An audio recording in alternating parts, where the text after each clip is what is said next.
Oke, Bismillahirrahmanirrahim. Assalamualaikum warahmatullahi wabarakatuh. Perkenalkan, saya Habib Rabbani Al-Hafiz, mahasiswa Institut Nida Al-Adabi, Prodi Manajemen Bisnis Syariah. Nah, hari ini saya mau mempresentasikan hasil dari karya tulis saya. Bukan karya tulis apa sih sama ini, silabus ya. Jadi kita presentasikan materi kuliah ini tentang jenis-jenis paragraf dan pengembangan paragraf. Nah, paragraf ini tentang paragraf, jenis-jenis paragraf.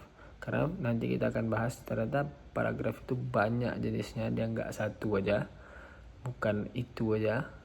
Dan dia juga bisa berkembang, bisa jadi sesuatu paragraf yang berbeda. Nah, ini kita pelajari di mata kuliah Bahasa Indonesia bersama Ibu Dia. Hai Ibu Dia. Nah, jangan berlama-lama lagi, kita langsung aja. Latar belakang dari kita belajar ini adalah karena bahasa Indonesia itu memiliki peran penting dalam dunia akademik. Nah, kalau kita mau bahasa Indonesia, kalau kita mau menyusun kata yang bagus, kita harus belajar bahasa Indonesia, terutama belajar paragraf. Nah, kenapa? Karena paragraf itu unsur utama dalam pembentukan teks yang baik. Nah, pemahaman tentang jenis ini supaya kita bisa menulis itu secara sistematis dan logis. Itu latar belakang kenapa kita membahas materi ini dalam presentasi kita kali ini.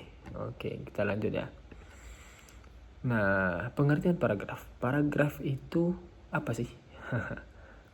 Biar kita tahu kenapa disebut paragraf. Paragraf itu adalah sekumpulan kalimat yang mengembangkan suatu gagasan pokok. Nah, itu pengertian paragraf. Jadi, kalimat-kalimat yang disusun itu membentuk satu paragraf untuk menjelaskan satu gagasan pokok. Itu yang disebutkan paragraf. Kumpulan-kumpulan kalimat untuk menjelaskan gagasan pokok.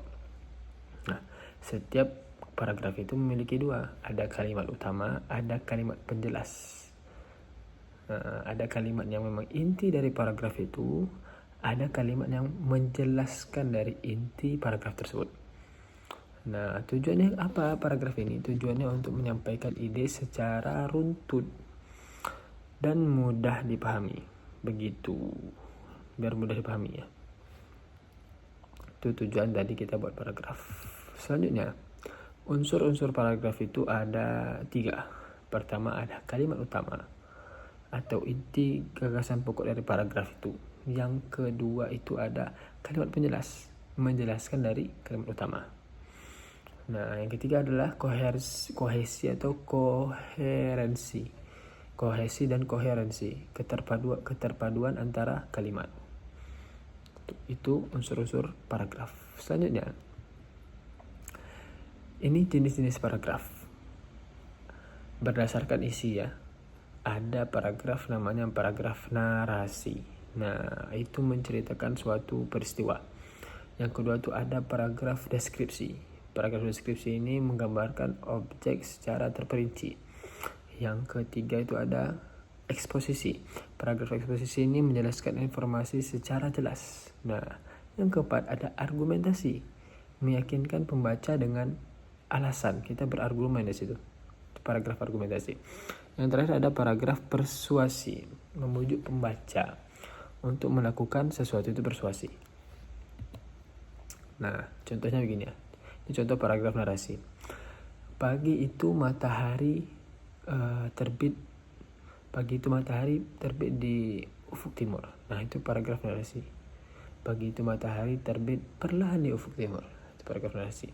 Kalau deskripsi, ini paragraf deskripsi contohnya. Ruang kelas itu bersih, dindingnya berwarna hijau muda. Itu kita menggambarkan deskripsi. Yang terakhir itu eksposisi. Contohnya, ekonomi syariah bertujuan menegakkan keadilan dalam transaksi. Nah, itu eksposisi. Ini argumentasi. Sistem bagi hasil lebih adil daripada bunga. Nah, itu eksposisi. Ini persuasi kita yang orang tadi ingat. Mari kita biasakan membaca setiap hari untuk memperluas wawasan. Nah, itu paragraf persuasi. Nah, jenis-jenis paragraf berdasarkan tata letak kalimat utama. Yang pertama itu ada deduktif. Deduktif itu kalimat utamanya di awal. Yang kedua ada induktif, kalimat utamanya itu di akhir paragraf. Atau yang ketiga apa jenisnya? Kalimat campuran, paragraf campuran. Kalimat utama itu ada di awal dan di akhir. Nah, yang terakhir yang keempat adalah interaktif. Kalimat utama itu ada di tengah paragraf. Nah, pengembangan paragraf itu ada contoh-contohnya. Contohnya ada pengembangan, beberapa cara mengembangkan paragraf itu ada contoh-contoh, sebab akibat, perbandingan atau pertentangan, kronologi atau analogi. Contoh pengembangannya gini, contohnya banyak mahasiswa kesulitan menulis karena kurang membaca. Akibatnya, ide-ide mereka jadi tidak terstruktur. Contoh lagi perbandingan. Paragraf eksposisi menjadikan informasi, sedangkan paragraf argumentasi berisi pendapat. Itu contoh.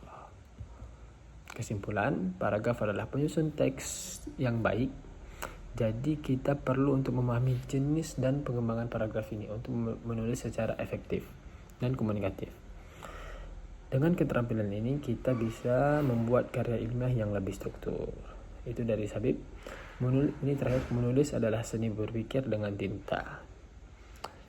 Oke, ingat tuh, menulis adalah seni berpikir. Sekian dari Habib dan sampai jumpa lagi di presentasi kita berikutnya.